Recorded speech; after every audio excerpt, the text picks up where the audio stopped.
जो भी बेनिफिट आएगा वो हमको 50-50 रहेगा, बट अभी हमारा न्यूली हो रहा है तो बिल्स पे करने में सब कुछ उसी में ही चल रहा है। ओके। तो दीपक मुझे ये बताओ कि आप दोनों में से जैसे जो भी है डिसीजन होता है बिजनेस वगैरह के चीज़ें लेके, तो वो कौन लेता है? दोनों मिलके लेते हैं। ये लाइक आपसे पूरा ओपन रहते हैं, कुछ छुपाते नहीं, आप हर चीज़ बातें करते हो, आप एक दूसरे से करते हो ना जी। तो चलो मुझे ये बताओ, आपका पिछले महीने का प्रॉफिट कितना था बिजनेस का? ये मैंने पूछा ही नहीं। पूछा ही नहीं? अभी तो आप कह रहे हो सब बताते हैं और मिलके डिसीजन हमारी लेते हैं। स्ट्रेटेजीज की बातें होती है, बट अच्छा। इनकम सोर्स और जो भी हम खर्चा लग रहा है तो उसका आपने पूछा नहीं और तभी उन्होंने बताया नहीं, मतलब खुद से नहीं बताते? नहीं। और वो तो पार्टनर थी ना। हाँ, कितना इक्विटी है, इक्वल है कि नहीं है? हमने कहा तो है इक्वल है, बट मुझे लगता है कि अंकुर का इन्वॉल्वमेंट बहुत ज़्यादा है। इसके बारे में बात भी हुई है कि नहीं, इक्विटी स्प्लिट कितना किसका हाँ, होना चाहिए? जब जो भी बेनिफिट आएगा वो हमको 50-50 रहेगा, बट अभी हमारा न्यूली हो रहा है तो बिल्स पे करने में सब कुछ उसी में ही चल रहा है।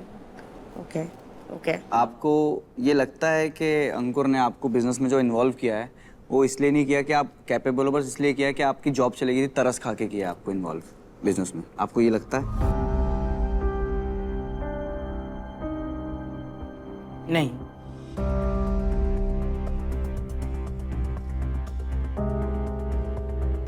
सच।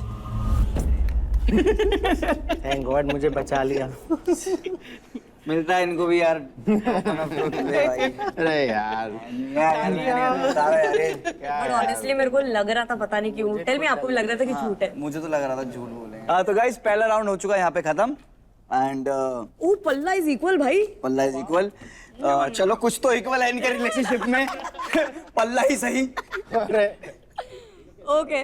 पहला राउंड हो गया समाप्त। जैसा कि आप देख सकते हैं तराजू एकदम ही बैलेंस्ड है, बिल्कुल आपके रिलेशनशिप की तरह। दीपक भाई ने एक झूठ बोला था पर फिर अंडे पी के पश्चाताप कर लिया आपने, और दूसरों ने तो खैर बेशर्म होके सारे सच जवाब दे दिए थे। लेकिन पहला राउंड था स्टार्टर, खुश होने की जरूरत नहीं। राउंड 2 अभी बाकी है। जो सेकंड राउंड है वो होने वाला है पनीर कोल्हापुरी, थोड़ा एक्स्ट्रा स्पाइसी, जो धुआं निकाल देगा कान से और कान से ही और कहीं से नहीं। गाइस काफी कुछ हो गया है अभी, बहुत भारी कॉन्वर्सेशंस हुई है। So for that we have a room which is called we need to talk.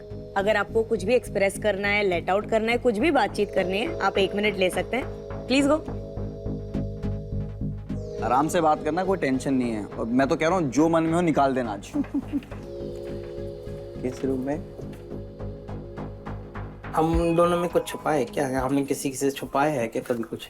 मुझे तो एक जो प्रेशर की बात थी, तो एक प्रेशर की बात तो ये भी है कि लोग जैसे समाज में प्रेशर के साथ रहते हैं, हमारी कम्युनिटी को एक अच्छा दर्जा देने के लिए, लोगों को इंस्पायर करने के लिए कर रहे हैं ये सब। तो बट तुम्हारी इंस्पिरेशन में मेरी धज्जियां उड़ा दोगे ना, इतना भी वो मत सोचो कि देखो ऐसे करके वो करना है। तुमने अपने अपने ट्रुथ खुद ही बोले हैं, तो तुम ना डिप्लोमेटिक बन रहे हो। मैं डिप्लोमेटिक नहीं बन रहा हूँ। डिप्लोमेटिक मत बनो, सच जवाब दो। सच जवाब ही तो दे रहा हूँ। तुम जो डिप्लोमेटिक बन गए थे उस वाले में, उसके चक्कर में मेरे को भी डेयर लेना पड़ा तुम्हारा। मैं इस बार नहीं लूंगा, बट विलन तो मेरे को ही बना दिया। अभी मुझे इस हमेशा बात ही का डर बना लग रहा है कि इतनी बातें खुल के आ गई हैं, और सेकंड राउंड तो और भी ज्यादा है, तो उसमें क्या ही होगा। थोड़ा संभलना, थोड़ा नेशनल टेबल। सबको यही लगेगा कि मैं ही विलन हो रहा हूँ। ऑलरेडी तो तुमने बना दिया villain. Okay guys, you can come. 1 minute over. Hype कर दो ना कि किसको रोना है। मूड बड़ा अच्छा लग रहा है तुम्हारा है। बातें हुई है। सिर्फ बातें ही हुई है। तो गाइस अगले राउंड पे चलते हैं। 4 में से 3 कैटेगरी को करना है चूज। नेक्स्ट राउंड का नाम है लाई एंड लूज। अगर इस राउंड में आपने बोला झूठ तो होगा बहुत बड़ा लॉस।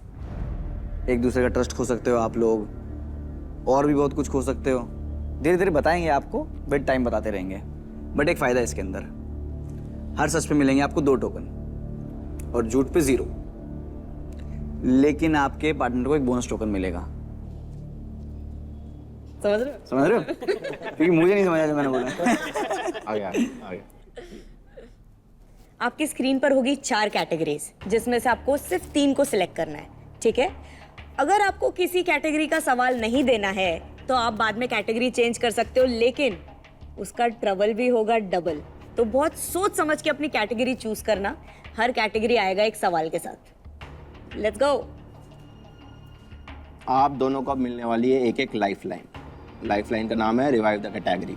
आपको लगा अगर कि कोई सवाल बहुत ज़्यादा पर्सनल हो रहा है, मैं नहीं जवाब देना चाहता इसका, कोई दिक्कत वाली बात नहीं, लाइफलाइन यूज़ करो। आप लाइफलाइन यूज़ करोगे, चौथी कैटेगरी ओपन हो जाएगी आपके लिए।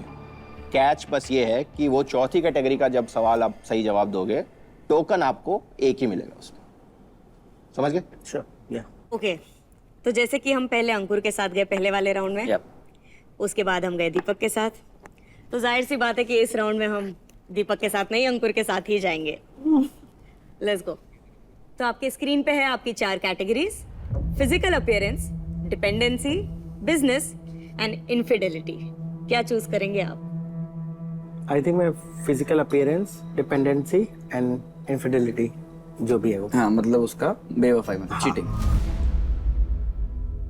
ठीक है, तो मशीन लगाई जाए। तो स्टार्ट करते हैं। तो जो पहला है, आपकी जो कैटेगरी चूज करी है वो है फिजिकल अपीयरेंस। आप ये मेरे को बताओ कि दीपक आपको लुक्स वाइज कैसा लगता है? हाँ, ये तो मतलब मुझे ऐसा लगता है, हाँ मेरे से तो काफी अच्छा है। हाँ, गुड लुकिंग देंगे। हाँ। ये आपको लगता है? मतलब हर चीज में ही अच्छा है, मुझे ऐसा लगता है।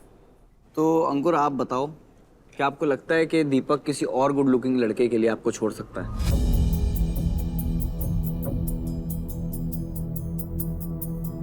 हाँ,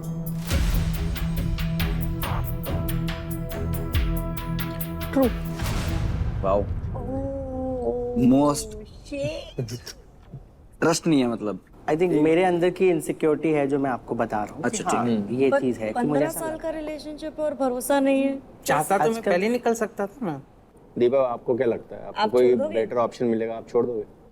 नहीं, और मेरे को ऐसा लगता है यार कि तुम्हारे मुंह पे कुछ और है, दिल में कुछ और है। चलो यार, आई गेस इन्होंने सच बोला, आगे बढ़ते हैं। अब 2 टोकन ऑनेस्ट आदमी है, इसको और इनको मिलेंगे 2 टोकन यार। शाबाश। क्या बात है यार, बिल्कुल गुस्सा आ रहा हूँ ये बड़ा ये काम करते हुए। नेक्स्ट था आपका डिपेंडेंसी। क्या आप कॉन्शियसली दीपक को अपने ऊपर डिपेंडेंट बना रहे हैं ताकि वो कभी आपको फिर छोड़ के ना जाए, इतना डिपेंडेंट हो जाए आप पे? क्या आप जान करके कर रहे हैं ये?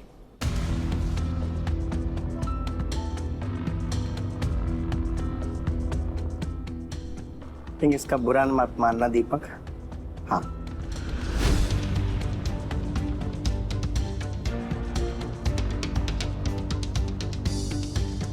ट्रू। शेम ऑन यू अंकुर, ऐसा नहीं करना चाहिए। Because if it is coming out of love is different, but clearly he agreed that, you know, कि हाँ मैं कर रहा हूँ ताकि वो छोड़ के नहीं जाए। एक थोड़ा सा लग तो रहा है कि सोची समझी साजिश सी लग रही है मुझे तो थोड़ी सी। हाँ, वही मैंने जैसे कहा कि इसको ऐसा खुद से कोशिश नहीं करना चाहिए कि मैं इसके ऊपर डिपेंडेंट हूँ और शायद ये कहीं सक्सेस हो गया है कि मुझे डिपेंडेंट बना रहा है। मतलब आप इतने सैक्रिफाइसेस किए जा रहे हैं in the name of love, I hope, और वो फिर आपको अगर डर से ये सब चीज़ें ये आपके दिमाग में तो डाल देते हैं, तू ये भी कर ले, ये भी कर ले, बिजनेस भी देख ले, जुम्बा भी छोड़ दे, बट एट द एंड उनका डर है, वो प्यार नहीं है, डर है कि ये मेरे को छोड़ना दे, इसलिए इसको ले लेता हूँ अपने ऊपर। और are you okay with it? अभी तक तो मैं यही सोच रहा था, अब मुझे सोचने का टाइम चाहिए होगा। ऑनेस्टी के लिए या सच बोला तो 2 टोकन। सैडली